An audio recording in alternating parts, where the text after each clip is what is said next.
भगवान श्री राम को भला कौन नहीं जानता है। जब भी बात आती है रामायण की, प्रभु श्री राम की छवि मानस पटल पर अंकित हो जाती है।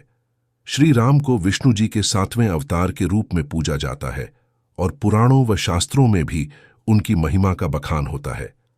त्रेता युग के पालनहारे प्रभु श्री राम को भक्त आज भी पूरे श्रद्धा भाव से पूजते हैं और उनकी भक्ति में सराबोर हो जाते हैं।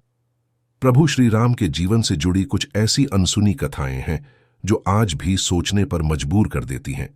ऐसी ही अनसुनी कथा में से एक है श्री राम की मृत्यु से जुड़ी रोचक कथा। आप सभी के मन मस्तिष्क में भी कई बार ये प्रश्न जरूर आया होगा कि श्री राम जब भगवान का ही अवतार थे तो उनकी मृत्यु कैसे हुई। आइए जानें प्रभु श्री राम की मृत्यु से जुड़ी कथाओं के बारे में। प्रभु श्री राम की मृत्यु से जुड़ी कई कथाएं प्रचलित हैं। एक कथा अनुसार सीता की सती प्रामाणिकता सिद्ध होने के पश्चात सीता अपने दोनों पुत्रों कुश और लव को राम की गोद में सौंपकर धरती माता के साथ भूगर्भ में चली गई। सीता के चले जाने से व्यथित राम ने यमराज की सहमति से सरयू नदी के तट पर गुप्तार घाट में जल समाधि ले ली। एक अन्य कथा के अनुसार हनुमान जी को अयोध्या में अनुपस्थिति देखकर यमदेव ने नगर में प्रवेश किया और एक संत का रूप धारण कर वे श्री राम के महल पहुंच गए। उन्होंने वहां श्री राम से मिलने का समय ले लिया। जब संत वेश में यमराज श्री राम से मिले तो उन्होंने दोनों के बीच की वार्ता को गुप्त रखने के लिए यह शर्त रखी कि यदि हमारे बीच कोई आएगा तो द्वारपाल को मृत्युदंड दिया जाएगा। राम ने वचन दे दिया और हनुमान जी की अनुपस्थिति में लक्ष्मण को द्वारपाल बनाकर खड़ा कर दिया। तब यम ने अपने असली रूप में आकर कहा, प्रभु, आपका धरती पर जीवन पूर्ण हो चुका है, अब आपको अपने लोक लौटना चाहिए।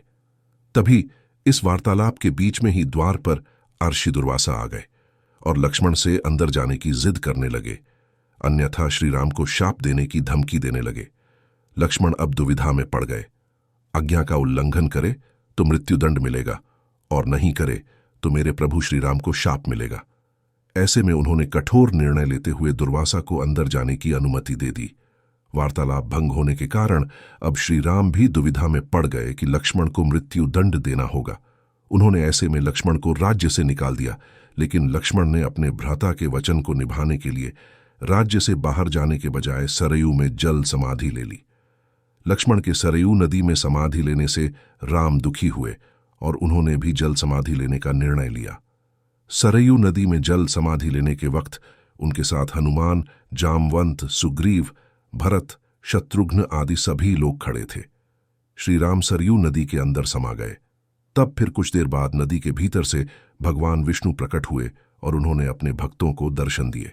इस प्रकार से राम ने अपना स्थूल रूप त्याग कर वास्तविक स्वरूप विष्णु का रूप धारण किया और वैकुंठ धाम की ओर प्रस्थान किया।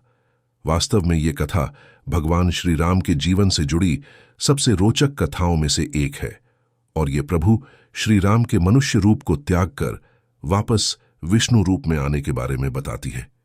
यदि आप भी श्री राम के भक्त हैं तो कमेंट में जय श्री राम लिखें।